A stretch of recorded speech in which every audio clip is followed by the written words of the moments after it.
किशोर और पिद्दी दो भाई बहन थे। पिद्दी बहुत खर्चीले स्वभाव की थी। वो जितना कमाती अपने ऐशो आराम में पैसे उड़ा दिया करती। लेकिन किशोर समझदार था, घर को साथ लेकर चलना जानता था। अपनी बहन के जितना कमाता तो नहीं था, लेकिन फिर भी वो किसी तरह घर का खर्च चला लेता था। एक दिन पिद्दी किशोर से कहती है, किशोर, तुम थोड़ा ज्यादा क्यों नहीं कमाते? मेरे दोस्त रोज मेरा मजाक उड़ाते हैं। अरे बहन, मैं कोशिश तो कर रहा हूँ। अच्छा सुनो, अगले महीने रक्षाबंधन है, मुझे सोने का हार चाहिए, इससे कम कुछ भी ना लूंगी। अरे दिला दूंगा बहन। किशोर को पूरी रात नींद नहीं आती। उसके दिमाग में बस ये चल रहा था कि उसकी माली हालत इतनी बिगड़ चुकी है, अब वो सोने का हार कहाँ से लाएगा। अगले दिन किशोर सुबह सुबह घर से ये बोलकर निकल गया कि पिद्दी, मैं गांव से बाहर जा रहा हूँ, कुछ दिन घर नहीं आऊंगा। किशोर ने अपने काम के साथ साथ फेरी में कपड़े बेचने भी शुरू कर दिए, जिससे वो ज्यादा से ज्यादा पैसे कमा सके। रात में वो एक बिल्डिंग की चौकीदारी भी करने लगा। अपने काम से थोड़ा बहुत समय निकालकर बस कुछ घंटे की नींद ले पाता था। और कब वो कुछ दिन एक महीने में बदल गए और रक्षाबंधन भी आ गया, पता ही नहीं चला। लेकिन किशोर अभी तक घर वापस नहीं लौटा। जहाँ वो काम करता था, पिद्दी के नाम का गुल्लक रखा हुआ था। किशोर ने उस गुल्लक को फोड़ा और सारे पैसे इकट्ठा करके एक सोने का हार खरीद लिया। घर में पिद्दी किशोर का इंतजार कर रही थी। तभी किशोर आता है। कहाँ चले गए थे? 4 दिन का कहा था और एक महीने से पता नहीं कहाँ गायब हो गए थे। मैंने बस एक हार मांगा था और तुमने तो घर ही छोड़ दिया। अरे मुझे थोड़ा काम मिल गया था। कुछ नहीं, सब समझती हूँ, बहाने थे तुम्हारे। अपनी बहन के लिए इतना भी नहीं कर सकते, कैसे भाई हो? चलो यहाँ बैठो, राखी बांधती हूँ। पिद्दी ने किशोर को राखी बांधी। वैसे ही किशोर ने अपनी बहन के हाथ में सोने का हार रख दिया। उसकी खुशी का कोई ठिकाना नहीं था।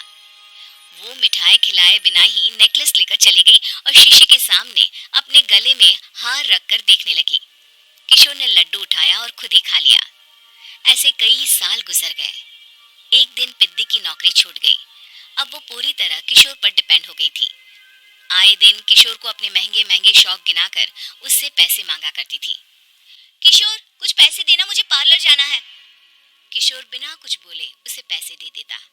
ये क्या, 500? अरे इतने में तो मुझे पार्लर में एंट्री मिलेगी बस। अच्छा, देता हूँ ना ज्यादा। अरे कैसे भाई हो, अपनी बहन के लिए इतना भी नहीं कर सकते। किशोर ने जेब से 2000 का नोट निकाला और उसे दे दिया। किशोर गरीबी में रह लेता था, लेकिन अपनी बहन को कभी कोई कमी नहीं होने देता था।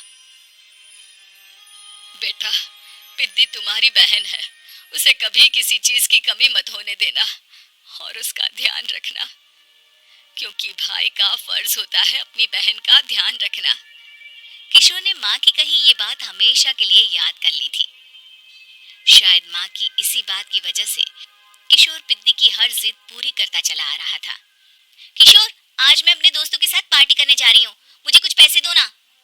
किशोर पिद्दी को समझाता है, लेकिन पिद्दी नाराज होकर चली गई और अपने कमरे में सुबक सुबक कर रोने लगी। किशोर अपनी जेब से कुछ पैसे निकालता है और पिद्दी को दे देता है। किशोर खुद कभी अच्छे कपड़े नहीं पहनता, लेकिन पिद्दी को राजकुमारी की तरह रखता। पिद्दी के जाने के बाद किशोर अपने काम पर निकल गया। एक तरफ पिद्दी अपने दोस्तों के साथ मस्ती कर रही थी, तो वहीं दूसरी तरफ किशोर पैसे कमाने के लिए कड़ी मेहनत कर रहा था। कुछ और दिन ऐसे ही बीत गए। एक दिन पिद्दी एक लड़के को लेकर घर आई और उसे किशोर से मिलवाया। किशोर, मुझे इस लड़के से शादी करनी है, लेकिन इनके मम्मी पापा बोल रहे हैं कि उनको दहेज में एक कार चाहिए, तभी वो मेरा और पंकज का रिश्ता कबूल करेंगे। लेकिन बहन, कार खरीदना कोई सब्जी खरीदने के बराबर तो नहीं है। अरे कैसे भाई हो तुम, अपनी बहन के लिए इतना नहीं कर सकते? देखो, मैं ज्यादा इंतजार नहीं कर सकती, तुम्हें 1 साल में मेरे लिए कार खरीदनी ही होगी।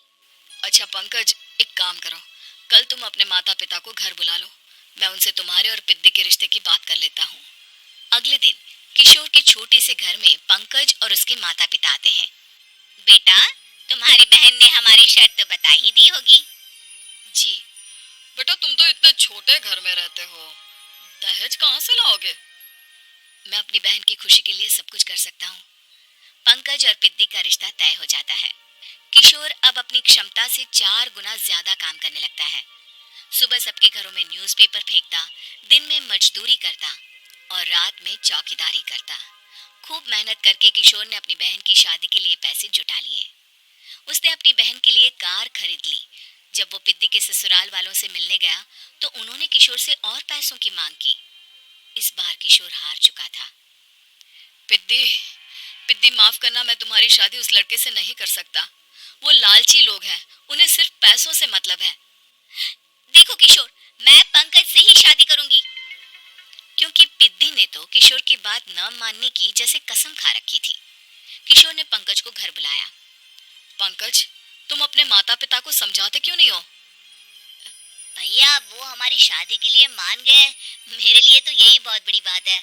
हम एक काम कर सकते हैं, दहेज की रकम में से कुछ पैसे मैं आपको दे देता हूँ। अरे लेकिन समाज वाले क्या कहेंगे?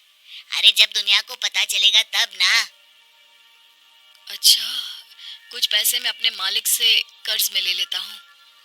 कुछ पैसे पंकज देता है, कुछ वो कर्जा लेता है और अपनी उम्र भर की कमाई वो अपनी बहन की शादी में लगा देता है। आखिर में पंकज और पिद्दी की शादी हो जाती है। पिद्दी की विदाई के बाद किशोर बिल्कुल अकेला पड़ जाता है। अब उसका कमाने में भी मन नहीं लगता। उधारी वाले रोज घर में आकर बैठ जाते हैं। अरे किशोर, अब तो पिद्दी की शादी को 5 साल हो गए, अब तो हमारा पैसा लौटा दो।